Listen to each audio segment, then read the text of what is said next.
आप सभी का एक बार फिर से स्वागत है आज की इस नई वीडियो में। आज की इस वीडियो में हम लेकर आए हैं पश्चिम बंगाल में होने वाले विधानसभा चुनाव का ताज़ा सर्वे ओपिनियन पोल।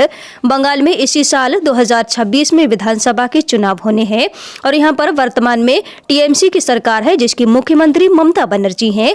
तो ये देखना काफ़ी दिलचस्प हो गया है कि ममता बनर्जी इस बार फिर से बंगाल की मुख्यमंत्री बन पाएंगी या फिर इस बार बीजेपी या फिर कांग्रेस पार्टी यहाँ पर अपनी सरकार बनाने में कामयाब हो जाती है। तो आइए पश्चिम बंगाल की पूरी 294 विधानसभा सीटों का ताजा सर्वे ओपिनियन पोल लेकर यहाँ पर हम हाजिर हो चुके हैं और बिना देरी के शुरू कर लेते हैं आज के ताजा सर्वे ओपिनियन पोल को और देखते हैं कि आखिर अब की बार कौन सी पार्टी यहाँ पर बना पाती है अपनी सरकार। तो सबसे पहले बात करते हैं पश्चिम बंगाल के दार्जिलिंग जिले की। दार्जिलिंग जिले में 6 विधानसभा की टोटल सीटें आती हैं। तो दार्जिलिंग की 6 विधानसभा सीटों का ताजा सर्वे ओपिनियन पोल देख लिए जाए। टीएमसी को यहां पर 1 सीट दार्जिलिंग से मिल सकती है। बीजेपी के खाते में 4 सीटें जा सकती हैं। कांग्रेस पार्टी को 1 सीट मिलने का यहां पर अनुमान है। अगले बढ़ते हैं तो इसके बाद पश्चिम बंगाल का अगला जिला है अलीपुरद्वार। अलीपुरद्वार जिले में 5 विधानसभा की कुल सीटें आती हैं। तो यहाँ पर अलीपुरद्वार जिले का ताजा सर्वे ओपिनियन पोल देख लिए जाए। यहाँ से टीएमसी को 2 सीटें मिल सकती हैं। बीजेपी के खाते में 3 सीटें जा सकती हैं। बात करें कांग्रेस पार्टी की तो यहाँ पर कांग्रेस पार्टी अपना खाता नहीं खोल पा रही है। इसी के बाद अगले जिले की बात करी जाए तो अगला जिला पश्चिम बंगाल का है बांकुड़ा।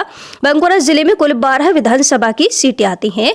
बांकुड़ा का ताजा सर्वे ओपिनियन पोल देखते हैं तो यहाँ पर टीएमसी को 6 सीटें मिल सकती हैं। बीजेपी को 4 सीटें मिल सकती हैं। कांग्रेस पार्टी के खाते में 2 सीटें जाती यहाँ पर नजर आ रही हैं। इसके बाद अगला जिला है बीरभूम। बीरभूम जिले में है 11 सीटें कुल विधानसभा की। बीरभूम की 11 विधानसभा सीटों का ताजा ओपिनियन पोल सर्वे यहाँ पर देखा जाए तो टीएमसी को बीरभूम से 8 सीटें मिलती दिखाई दे रही हैं। बीजेपी के खाते में 1 सीट यहाँ पर जा सकती है। कांग्रेस पार्टी को 2 सीटें मिलती नजर आ रही हैं। इसके बाद अगला जिला है कूच बिहार। कूच बिहार जिले की 9 विधानसभा सीटों का ताजा सर्वे ओपिनियन पोल देखा जाए तो यहाँ पर टीएमसी को मिल सकती हैं 3 सीटें। कूच बिहार जिले से बीजेपी मजबूत स्थिति में दिखाई दे रही 5 सीटों पर जीत दर्ज कर सकती है, जबकि कांग्रेस पार्टी को 1 सीट यहां पर मिल सकती है। इसके बाद अगला जिला है दक्षिणी दिनाजपुर। तो दक्षिण दिनाजपुर जिले में कुल 6 विधानसभा की सीटें आती हैं। यहां पर ताजा सर्वे देखते हैं तो टीएमसी को 2 सीटें यहां से मिल सकती हैं। बीजेपी के खाते में भी 2 सीटें जा सकती है। कांग्रेस पार्टी भी 2 सीटें लेकर यहाँ पर मुकाबले को त्रिकोणीय बनाने का काम कर रही है। तो यहाँ पर कड़ी टक्कर तीनों पार्टियों के बीच रहने वाली है। इस बार कड़ा मुकाबला तीनों पार्टियों का बन रहा है। तो इसके बाद अगले जिले पूर्व वर्धमान की बात करते हैं जिसमें 16 विधानसभा की सीटें हैं। पूर्व वर्धमान की 16 विधानसभा सीटों का ताजा सर्वे ओपिनियन पोल जो निकल कर सामने आ रहा है तो टीएमसी को यहाँ पर 11 सीटें मिलती दिखाई दे रही है। बीजेपी के खाते में 4 सीटें जाती नजर आ रही है। कांग्रेस पार्टी को 1 सीट पूर्व वर्धमान से मिल सकती है। तो पूर्व वर्धमान जिले के अंदर टीएमसी काफी मजबूत स्थिति में नजर आ रही है। इसी के साथ अगले जिले पश्चिम वर्धमान की बात करते हैं। यहाँ पर 9 विधानसभा की सीटें आती हैं। तो इन 9 विधानसभा सीटों का ताजा सर्वे ओपिनियन पोल देखते हैं। पश्चिम वर्धमान से टीएमसी को मिल सकती है 5 सीटें। बीजेपी को 3 सीटें मिल सकती है। कांग्रेस पार्टी के खाते में 1 सीट जा सकती है। पश्चिम वर्धमान से भी टीएमसी काफी मजबूत स्थिति में दिखाई दे रही है। इसके बाद अगले जिले हावड़ा की बात करते हैं। तो बंगाल के हावड़ा जिले में है 16 सीटें विधानसभा की। हावड़ा की 16 विधानसभा सीटों का ताजा सर्वे यहाँ पर जो निकल कर सामने आ रहा है तो टीएमसी यहाँ पर 13 सीटों पर जीत दर्ज कर सकती है, जबकि बीजेपी को यहाँ पर 2 सीटें मिल सकती हैं। कांग्रेस पार्टी के खाते में हावड़ा जिले से 1 सीट जाती हुई नजर आ रही है। इसी के साथ अगले जिले हुगली है। तो हुगली जिले में देखा जाए कुल 18 सीटें विधानसभा की आ जाती। हुगली की 18 विधानसभा सीटों का ताजा सर्वे ओपिनियन पोल देखा जाए तो यहाँ से टीएमसी को 12 सीटें मिल सकती हैं। बीजेपी के खाते में 4 सीटें जा सकती हैं। कांग्रेस पार्टी को 2 सीटें हुगली जिले से मिलने का अनुमान यहां पर लगाया गया है। अगले बढ़ लेते हैं तो इसके बाद अगला जिला पश्चिम बंगाल का है जलपाईगुड़ी। जलपाईगुड़ी जिले में है टोटल 7 विधानसभा की सीटें। तो यहाँ पर जो सर्वे निकल कर आ रहा है टीएमसी को जलपाईगुड़ी जिले से 2 सीटें मिलती दिखाई दे रही है। बीजेपी यहाँ पर 4 सीटें लेकर यहाँ पर बढ़त बनाती हुई नजर आ रही है, जबकि कांग्रेस पार्टी के खाते में 1 सीट यहाँ से जा सकती है। इसी के साथ बात करें अगले जिले झारग्राम की। तो झारग्राम जिले में है 4 विधानसभा की सीटें। यहाँ पर टीएमसी को 2 सीटें मिल सकती हैं। बीजेपी भी यहाँ पर 2 सीटें लेकर टीएमसी को कड़ी टक्कर देती नजर आ रही। बराबर का मुकाबला यहाँ पर दोनों पार्टियों का बन रहा है, जबकि कांग्रेस पार्टी यहाँ पर अपना खाता भी नहीं खोल पा रही है। इसके बाद अगले जिले कालिम्पोंग की बात करते हैं जिसमें 1 विधानसभा की सीट है। यहाँ पर जो सर्वे निकल कर आ रहा है, कलिम्पोंग की विधानसभा सीट कांग्रेस पार्टी के खाते में जाती हुई दिखाई दे रही है। इसके बाद अगले जिले कोलकाता का सर्वे आ रहा है, जिसमें 11 विधानसभा सीटें दिख रही है। तो यहाँ पर कोलकाता की 11 सीटों का ताजा सर्वे ओपिनियन पोल देख लिया जाए। टीएमसी को 7 सीटें मिलती नजर आ रही है। बीजेपी के खाते में यहाँ पर 3 सीटें जाती दिखाई दे रही है। कांग्रेस पार्टी के खाते में 1 सीट यहाँ से जा सकती है। इसके बाद अगला जिला है मालदा।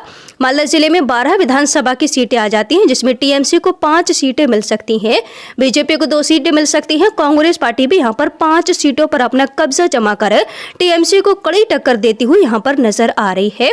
इसके बाद अगला जिला है मुर्शिदाबाद। मुर्शिदाबाद जिले में 22 विधानसभा की टोटल सीटें आ जाती हैं। तो यहाँ पर ताजा सर्वे ओपिनियन पोल देखा जाए, मुर्शिदाबाद जिले से टीएमसी को 10 सीटें मिल सकती हैं, बीजेपी को 1 सीट मिल सकती है, कांग्रेस पार्टी के खाते में 11 सीटें यहाँ पर जा सकती हैं। यहाँ पर मुर्शिदाबाद जिले का जो सर्वे निकलकर सामने आ रहा है, कांग्रेस पार्टी यहाँ पर काफी मजबूत स्थिति में नजर आ रही है। इसके बाद अगला जिला है नादिया। नादिया की 17 विधानसभा सीटें यहाँ पर टोटल है। तो इन 17 सीटों का ताजा सर्वे ओपिनियन पोल देखते हैं। नादिया जिले से टीएमसी को 11 सीटें मिल सकती हैं, बीजेपी को 4 सीटें मिल सकती हैं, कांग्रेस पार्टी के खाते में 2 सीटें जाती यहाँ से नजर आ रही है। इसी के बाद अगले जिले की बात करी जाए तो बंगाल का अगला जिला है उत्तर 24 परगना। यहाँ पर है 33 विधानसभा की सीटें।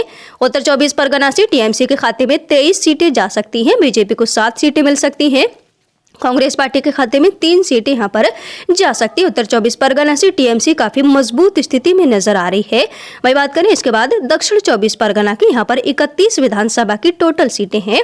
तो दक्षिण 24 परगना से टीएमसी को 25 सीटें मिलती नजर आ रही हैं, बीजेपी के खाते में 4 सीटें यहाँ से जा सकती हैं, कांग्रेस पार्टी को 2 सीटें मिलने का अनुमान है। इसके बाद बात करते हैं पश्चिम मेदिनीपुर जिले की, जिसमें 15 सीटें विधानसभा की आ जाती हैं। पश्चिम मेदिनीपुर जिले का जो ताजा सर्वे ओपिनियन पोल देखा जाए, यहाँ पर टीएमसी यहाँ से 8 सीटों पर जीत दर्ज करती नजर आ रही है, बीजेपी को 6 सीटें मिल सकती हैं, कांग्रेस पार्टी के खाते में 1 सीट यहाँ से जा सकती है। इसके बाद अगला जिला है पूर्व मेदिनीपुर।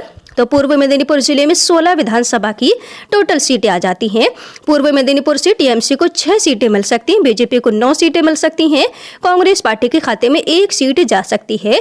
पूर्व मेदिनीपुर जिले के अंदर बीजेपी बढ़त बना सकती है। इसके बाद बात करते हैं पुरुलिया जिले की 9 विधानसभा सीटों को। यहाँ पर टीएमसी को 4 सीटें मिल सकती हैं, बीजेपी को 4 सीटें मिल सकती हैं, कांग्रेस पार्टी को 1 सीट मिलती दिखाई दे रही है। इसी के साथ अगला जिला है उत्तर दिनाजपुर। तो उत्तर दिनाजपुर जिले में है टोटल 9 विधानसभा की सीटें। उत्तर दिनाजपुर का जो सर्वे ओपिनियन पोल निकलकर सामने यहाँ पर आ रहा है, तो टीएमसी के खाते में 4 सीटें यहाँ से जाती दिखाई दे रही हैं, बीजेपी के खाते में 3 सीटें जाती दिख रही हैं, कांग्रेस पार्टी को 2 सीटें यहाँ से मिल सकती हैं।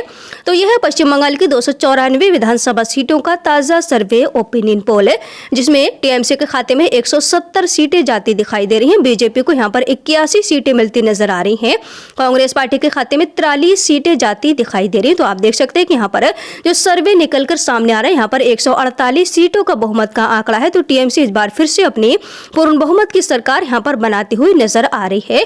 तो आपको क्या लगता है कि बंगाल में इस बार फिर से टीएमसी अपनी सरकार बना पाएगी, या फिर इस बार बीजेपी यहाँ पर अपनी सरकार बनाने में कामयाब हो जाती है, फिर कांग्रेस पार्टी यहाँ पर बाजी मार जाती है? तो किस जिले से आप हमारी वीडियो को देख पा रहे हैं, कमेंट बॉक्स में कमेंट करके अपनी राय हमें जरूर दें। मिलते हैं।